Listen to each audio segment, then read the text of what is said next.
بسم اللہ الرحمن الرحیم رب اشرح لی صدری ویسر لی امری واحلل عقدۃ من لسانی یفقہوا قولی صلی اللہ علی حبیبہ محمد وآلہ وسلم۔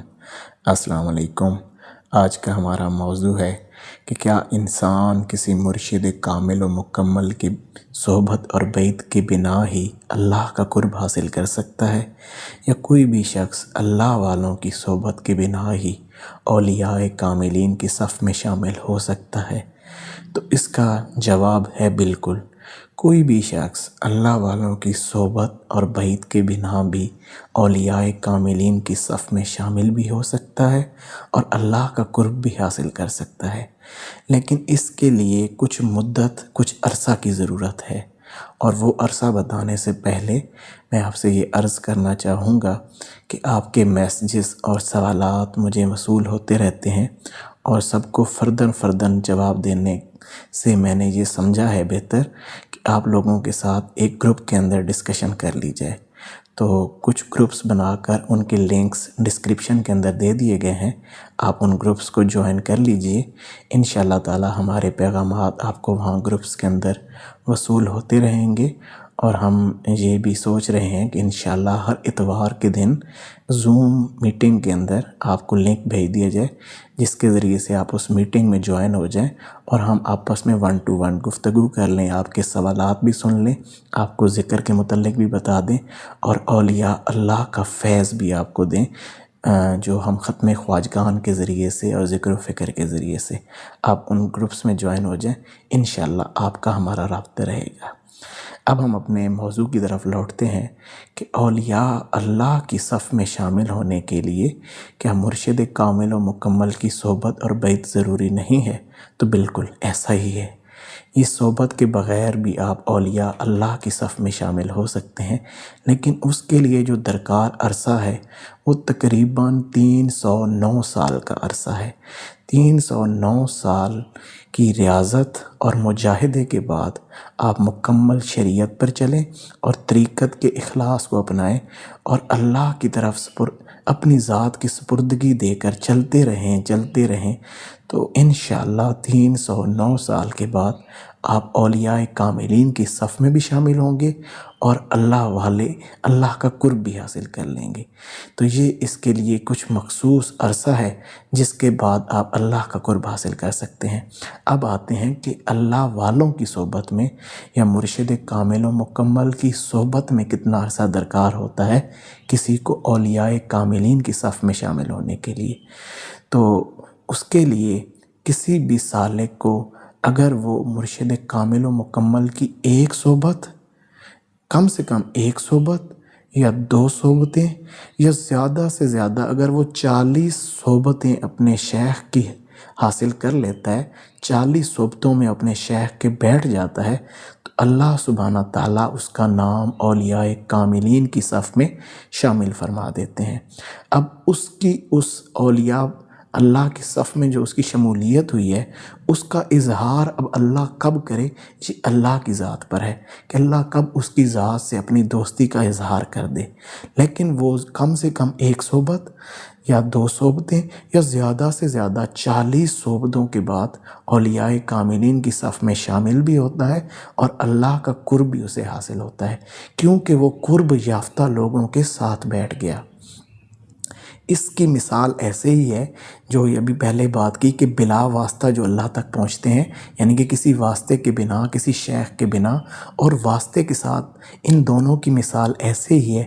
بلا واسطہ جو سالک ہے اس کی مثال اس درخت کی سی ہے، اس پھلدار درخت کی سی ہے جس کے اندر جذبہ بھی ہے، سارے معاملات ہیں، لیکن وہ درخت کسی پہاڑی پہ اگ رہا ہے۔ اب وہ چھوٹا سا درخت ہے، اس کو بہت ساری آزمائشوں کا سامنا ہے، اس کو جنگلی جانور بھی اکھاڑ سکتے ہیں، موسم بھی سخت آ سکتا ہے، سخت گرمی آ سکتی ہے، سخت سردی آ سکتی ہے، زمین سخت ہو سکتی ہے، بہت سارے معاملات آ سکتے ہیں جن کی وجہ سے وہ شاید بڑا نہ ہو پائے۔ چلیں اگر وہ ان تمام معاملات سے وہ بچ گیا اور وہ بڑا ہو گیا، تو بھی اس کی کوئی شاخیں کاٹنے والا نہیں، اس کی کوئی گوڈی کرنے والا نہیں، اس کو کوئی کھاد دینے والا نہیں۔ اب وہ بڑا بھی ہو گیا ہے لیکن اس کی شکل ہی کچھ اتنی خاص نہیں پھلدار والی، اور اس پہ جو پھل آئے گا وہ بھی بہت کم ہوگا۔ اس کے برعکس جو واسطے والا ہے، جو کسی مالی کی صحبت میں بڑا ہو رہا ہے، اس درخت کو وہ بڑی نگہداشت کرے گا۔ چھوٹا ہے تو بہت زیادہ اس کی فکر کی جائے گی، پھر آہستہ آہستہ وہ بڑا ہوگا، اس کی گوڈی کی جائے گی، اس کے موسم کا خیال رکھا جائے گا، اس کو کھاد دی جائے گی، اس کو وقت پہ پانی دیا جائے گا، پھر وہ چھوٹا بڑا ہوگا، اس کی جو غلط شاخیں نکلیں گی، جو اس کی گروتھ میں جو کمی کی باعث بنیں گی، ان کو کاٹا جائے گا، اور اس طریقے سے وہ ایک مالی کی صحبت میں جب بڑا ہوگا تو بڑا خوبصورت تناور درخت بنے گا، اور اس کا پھل بھی بہت زیادہ ہوگا اور بہت کوالٹی والا ہوگا۔ تو اس مثال سے امید ہے آپ سمجھ گئے ہوں گے کہ کسی شیخ کی صحبت میں تربیت یافتہ سالک کس طرح اللہ کا قرب پاتا ہے، اور بغیر شیخ کے جو شخص چل رہا ہوتا ہے اس کی مثال کیسے ہے۔ اب بات کرتے ہیں کہ بہت سارے لوگ جو ہیں وہ اللہ والوں کی صحبت میں آتے بھی ہیں، لیکن وہ اللہ کا قرب بھی حاصل نہیں کر پاتے، نہ ہی اولیاء کاملین میں شامل ہو پاتے ہیں۔ تو ان کی دو وجوہات ہیں۔ پہلی وجہ یہ ہے کہ جو اس کی پہلی وجہ ہے نا، لوگ ایسے آتے ہیں جو ابھی تک دل میں دنیا رکھے ہوئے ہوتے ہیں، ان کی دل میں کوئی نہ کوئی اللہ کی ذات کے علاوہ چاہت ہوتی ہے۔ وہ یہ چاہتے ہیں کہ اللہ کی راہ پہ چل کے کوئی بہت بڑا روحانی مقام حاصل کر لیں گے، یا کوئی حب جاہ لوگوں میں بہت بڑا مرتبہ حاصل کر لیں گے، یا ان کی ذات بہت بلند ہو جائے گی۔ وہ طرح طرح سے اپنی ذات کو ہی بلندی کے معاملات میں لے جا رہے ہوتے ہیں، یعنی کہ اللہ کے علاوہ کچھ بھی دل میں ہے نا، وہ دنیا ہی ہے۔ اسی پہ مولانا روم رحمۃ اللہ علیہ فرماتے ہیں کہ ہم خدا خواہی، کہ ہم اللہ کو چاہتے ہیں، ہم خدا خواہی و دنیائے دوں، لیکن ابھی تک دل میں دنیا بھی ہے۔ ہم خدا خواہی و دنیائے دوں، ای خیال استو محال استو جنوں، کہ یہ تیرا خیال ہو سکتا ہے، یہ تو نے فقط اپنی خیالوں کی دنیا بسائی ہے، یہ محال ہے، اور یہ پاگل پن کے علاوہ کچھ نہیں ہے۔ یعنی کہ ایسے لوگ جن کے دل میں ابھی تک دنیا ہے وہ اللہ کا قرب نہیں حاصل کر پاتے۔ دوسرے ایسے لوگ جو واقعتاً اللہ کا قرب حاصل کرنا چاہتے ہیں، دل میں دنیا بھی نہیں ہے لیکن چاہتے بھی اللہ کو حاصل کرنا ہے، لیکن اپنے ہی طریقے سے اللہ کو حاصل کرنا چاہتے ہیں۔ وہ چاہتے ہیں کہ جیسے ہم چاہ رہے ہیں نا، جیسے ہماری مرضی ہے ویسے اللہ ہمیں ملے۔ بھائی آپ کی مرضی پر نہ کبھی کسی کو اپنی مرضیوں سے اللہ ملا، نہ ہی ملنے کے کوئی چانسز ہیں۔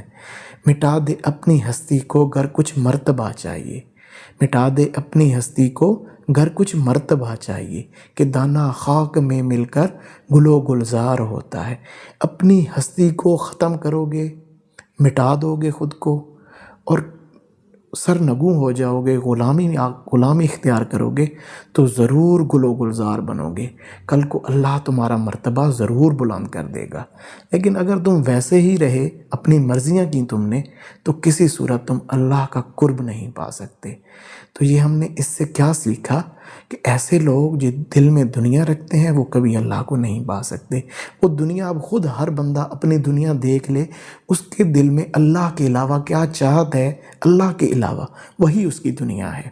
اور دوسرا، جو اپنی مرضی کرتا ہے، جو اپنی مرضی سے ہی اللہ کی راہ چاہتا ہے، اس کو بھی نہیں ملتا۔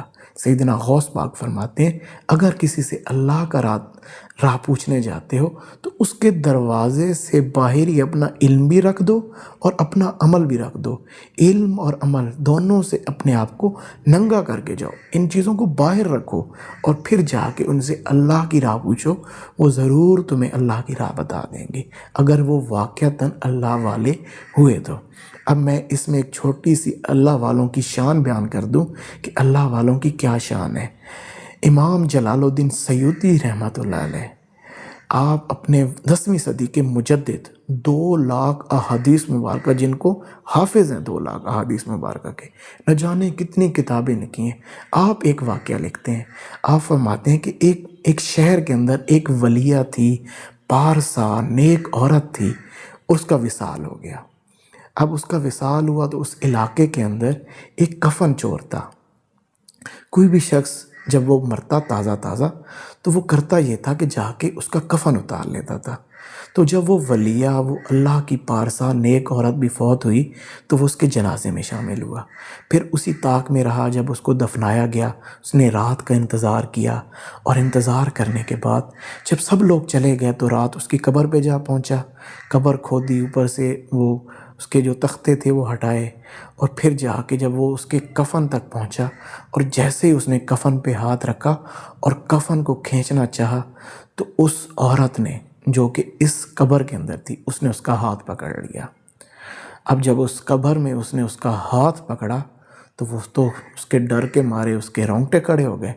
وہ جتنا خود کو چھڑانے کی کوشش کرے مزید وہ قبر میں اترتا جائے۔ تو پھر ایک وقت آیا کہ وہ رونے لگ گیا، اور روتے روتے اس نے یہ عرض کی اس عورت سے کہ اے اللہ کی نیک بندی، تو جانتی ہے کہ یہ جو شخص ہے جو میں ہوں، میں دل سے توبہ کر چکا ہوں، اللہ کے واسطے میرا ہاتھ چھوڑ دے، مجھے جانے دے۔ تو اس عورت نے واپسی اسے کہا، اس نے کہا اے شخص، اے جنتی، تو نے میرا جنازہ پڑھا ہے، اللہ نے تجھے بخش دیا، تو یہ کیسے کام کر رہا ہے؟ یہ سمجھ لے بہت سے لوگ اس دنیا کے اندر ایسے ہوتے ہیں جو دنیا میں جی رہے ہوتے ہیں اور دنیا میں جی کر یہاں پر آ کر مر جاتے ہیں، مرے ہوئے ہوتے ہیں یہاں پہ، تو ان کے کفن اتار لیتا ہے۔ لیکن یاد رکھ، کچھ لوگ ایسے ہوتے ہیں جو دنیا میں مرے ہوتے ہیں لیکن آ کے یہاں پر نئی زندگی پاتے ہیں، اور یاد رکھنا جن کی عزت اللہ دنیا میں نہیں کم ہونے دیتا، ان کی دنیا کے بعد کیسے کم ہونے دے گا۔ تو وہ شخص وہیں پر اس نے فوراً سے وہاں سے نکلا، تختے رکھے اور جا کے پھر سیدھا مسجد میں گیا، جا کے اللہ کے حضور رو کے سجدے میں گیا اور رو کے اللہ سے دعا کی، مالک مجھے بخش دے۔ جب اس کے آنسو نکلے تو اللہ کی طرف سے ندا آئی، اے بندے بخش تو ہم نے تجھے پہلے ہی دیا تھا، لیکن تو نے ہماری ولیہ کے کفن کو ہاتھ ڈالا ہے، تو اس کفن کو ہاتھ ڈالنے کے بدلے تو نے اس کفن کو چھو لیا ہے، تو اس کے بدلے آج ہم تمہیں اپنی دوستی بھی دیتے ہیں۔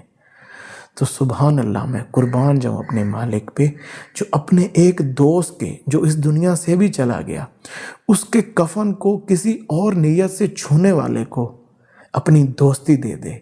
تو جو زندہ اولیاء کی خدمت کرے، جو ان کے ہاتھ چھومے، جو ان کی خدمتیں کرے، جو ان کے جوتے سیدھے کرے، جو ان کی محفلوں میں جا کے بیٹھے، جو ان کی صحبتوں میں بیٹھے، تو اللہ اس کو کتنا بڑا درجہ دیتا ہوگا اپنا دوستی کا۔ تو خدا را اللہ والوں کی صحبتوں کو اپنے اوپر لازم کر لو۔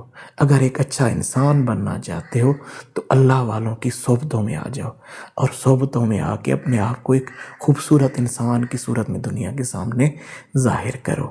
اللہ سبحانہ تعالیٰ آپ کو اور مجھے ان تمام باتوں پر عمل کرنے کی توفیق عنایت فرمائے۔ اور آپ لوگوں سے جو گزارش کی ہے، تو اگر آپ اس راہ پہ چلنا چاہتے ہیں، اللہ والوں کی صحبتوں میں آنا چاہتے ہیں، ذکر و فکر کو اپنا معمول بنانا چاہتے ہیں، اور اچھی صحبتوں اور اچھے رنگ لینا چاہتے ہیں، تو ان گروپس کو جوائن کیجئے اور ہمارے ساتھ اس اچھے عمل کے اندر آ جائیں، اور اس اچھے عمل کے اندر آنے کے بعد اپنی زندگی کو ایک خوبصورت زندگی بنائیں جو دوسروں کے لیے ایک اچھی زندگی ہو۔ طریقت بجوز خدمت خلق نیس، نہ تسبیح نہ لبادہ نہ دلک نیس۔ یہ طریقت اللہ کا راہ صرف لوگوں کی خدمت ہے، لوگوں کے دل زندہ کرنا ہے۔ یہ کوئی تسبیحاں پڑھنے، کوئی بڑے جبے کو بڑے نام نہیں ہیں، یہ کوئی طریقت نہیں ہے۔ طریقت بس لوگوں کی خدمت ہے، لوگوں کو اللہ کی راہ پہ لے آؤ، یہی سب سے بڑی خدمت ہے۔ اللہ سبحانہ تعالیٰ مجھے اور آپ کو ان باتوں پر عمل کی توفیق عنایت فرمائے۔ جزاک اللہ۔ السلام علیکم۔